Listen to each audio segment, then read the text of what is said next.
I am so grateful to you. It is wonderful to be back in Brooklyn, here in this beautiful building. And it may be hard to see tonight, but we are all standing under a glass ceiling right now.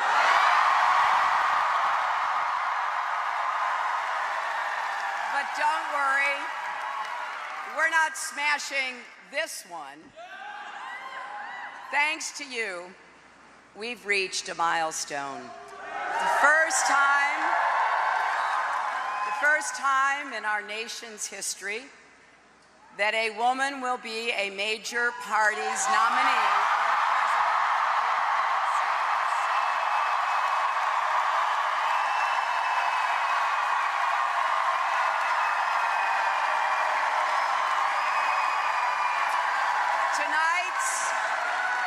Tonight's victory is not about one person. It belongs to generations of women and men who struggled and sacrificed and made this moment possible. In our country, it started right here in New York, a place called Seneca Falls in 1848, when a small but determined group of women and men came together with the idea that women deserved equal rights, and they set it forth in something called the Declaration of Sentiments, and it was the first time in human history that that kind of declaration occurred. So we all owe so much to those who came before, and tonight belongs to all of you.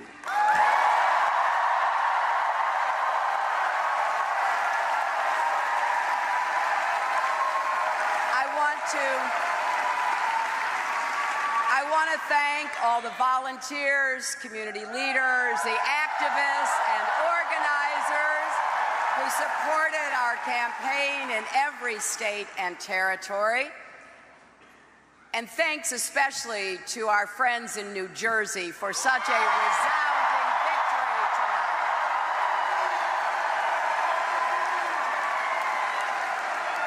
Thanks for talking to your neighbors, for making contributions. Your efforts have produced a strong majority of the popular vote, victories in a majority of the contests, and after tonight, a majority of pledged delegates.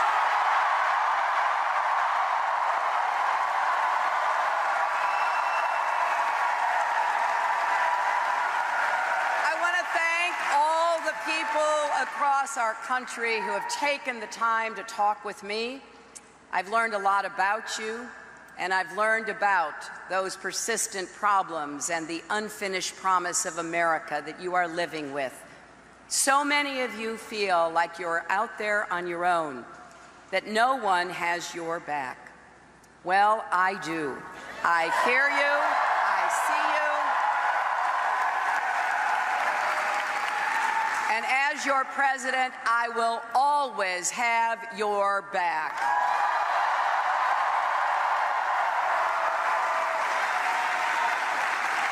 I want to congratulate Senator Sanders for the extraordinary campaign he has run.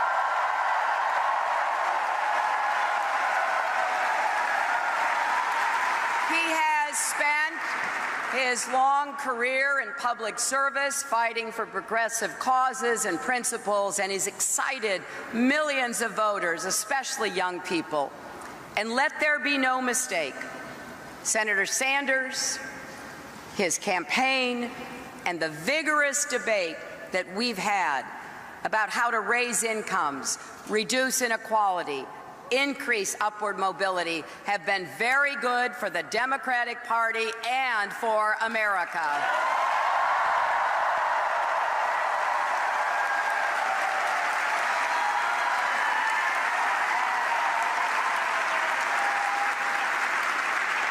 This has been a hard-fought, deeply felt campaign. But whether you supported me or Senator Sanders, or one of the Republicans. We all need to keep working toward a better, fairer, stronger America. Now, I know it never feels good to put your heart into a cause or a candidate you believe in and to come up short. I know that feeling well. But as we look ahead,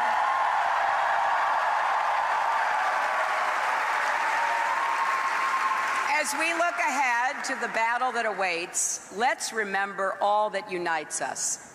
We all want an economy with more opportunity and less inequality, where Wall Street can never wreck Main Street again. We all want a government that listens to the people, not the power brokers, which means getting unaccountable money out of politics. And we all want a society that is tolerant, inclusive, and fair. We all believe that America succeeds when more people share in our prosperity, when more people have a voice in our political system, when more people can contribute to their communities. We believe that cooperation is better than conflict, unity is better than division, empowerment is better than resentment, and bridges are better than walls.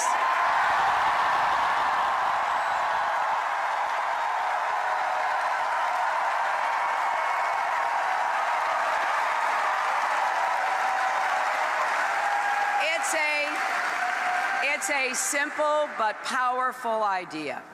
We believe that we are stronger together, and the stakes in this election are high, and the choice is clear. Donald Trump is temperamentally unfit to be president and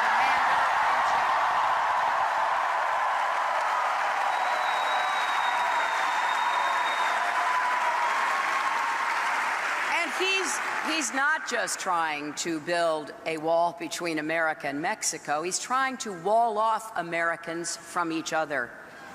When he says, "Let's make America great again," that is code for, let's take America backwards.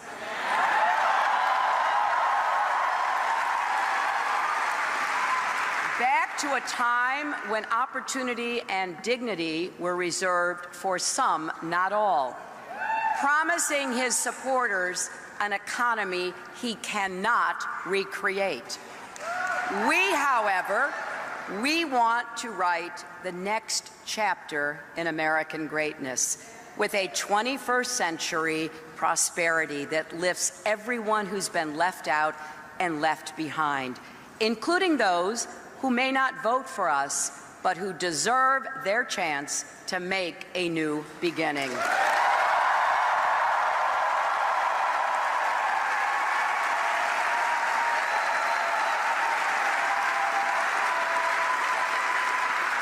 When Donald Trump says a distinguished judge born in Indiana can't do his job because of his Mexican heritage,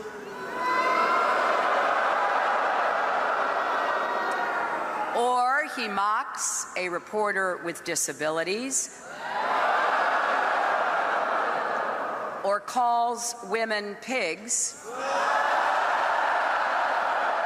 it goes against everything we stand for, because we want an America where everyone is treated with respect and where their work is valued.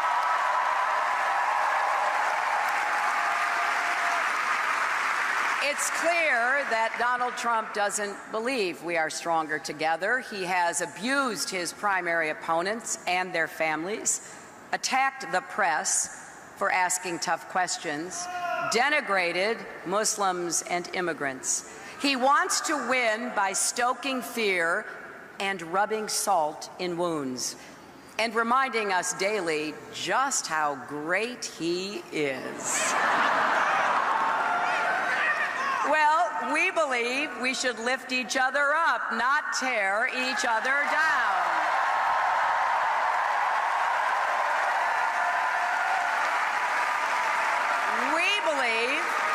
We believe we need to give Americans a raise, not complain that hardworking people's wages are too high. We believe we need to help young people struggling with student debt, not pile more on our national debt with giveaways to the super wealthy. We believe we need to make America the clean energy superpower of the 21st century.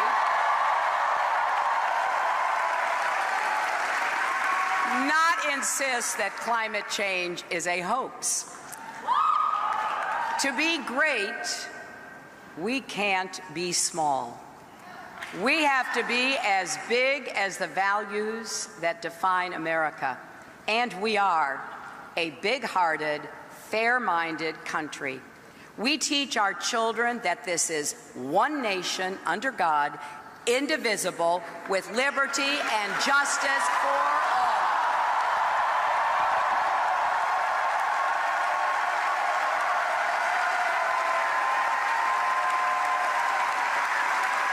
Not just for people who look a certain way, or worship a certain way, or love a certain way. For all, indivisible. This election is not, however, about the same old fights between Democrats and Republicans. This election is different. It really is about who we are as a nation.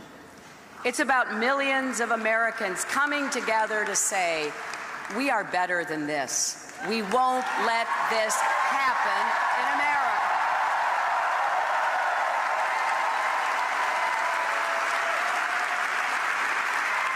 And if you agree, whether you're a Democrat, Republican, or Independent, I hope you will join us. In just a few weeks, we will meet in Philadelphia, which gave birth to our nation back in that hot summer of 1776. Those early patriots knew they would all rise or fall together. Well, today that's more true than ever. Our campaign will take this message to every corner of our country. We're stronger when our economy works for everyone, not just those at the top, with good-paying jobs and good schools in every zip code, and a real commitment to all families and all regions of our nation.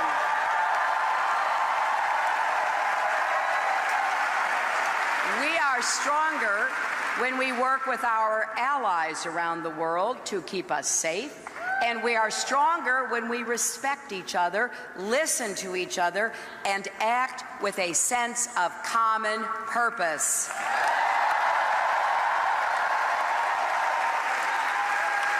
We're stronger when every family and every community knows they're not on their own, because we are in this together.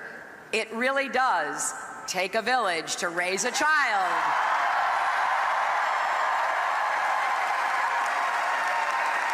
And to build a stronger future for us all.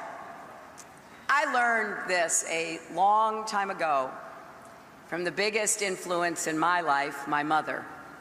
She was my rock from the day I was born till the day she left us.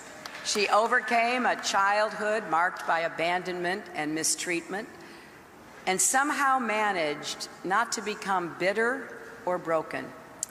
My mother believed that life is about serving others, and she taught me never to back down from a bully, which it turns out was pretty good advice.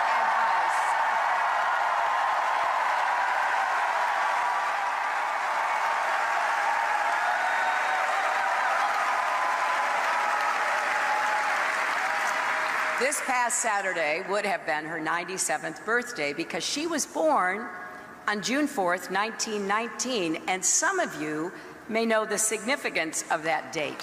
On the very day my mother was born in Chicago, Congress was passing the 19th Amendment to the Constitution.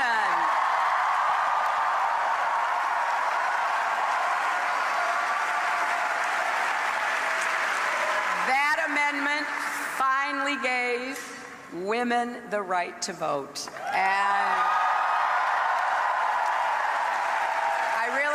I really wish my mother could be here tonight. I wish she could see what a wonderful mother Chelsea has become and could meet our beautiful granddaughter, Charlotte.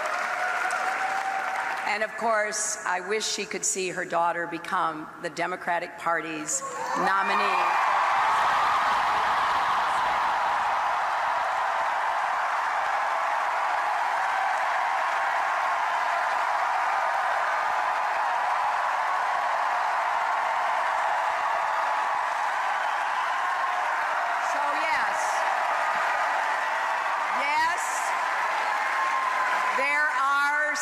Ceilings to break for women and men, for all of us, but don't let anyone tell you that great things can't happen in America.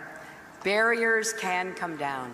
Justice and equality can win. Our history has moved in that direction, slowly at times, but unmistakably, thanks to generations of Americans who refuse to give up or back down. Now you are writing a new chapter of that story. This campaign is about making sure there are no ceilings, no limits on any of us, and this is our moment to come together.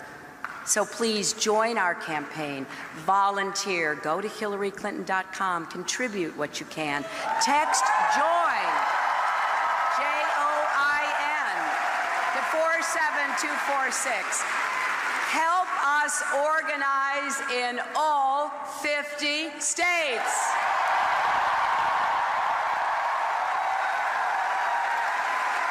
Every phone call you make, every door you knock on will move us forward.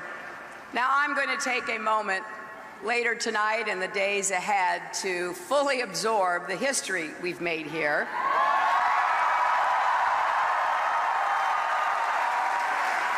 But what I care about most is the history our country has yet to write.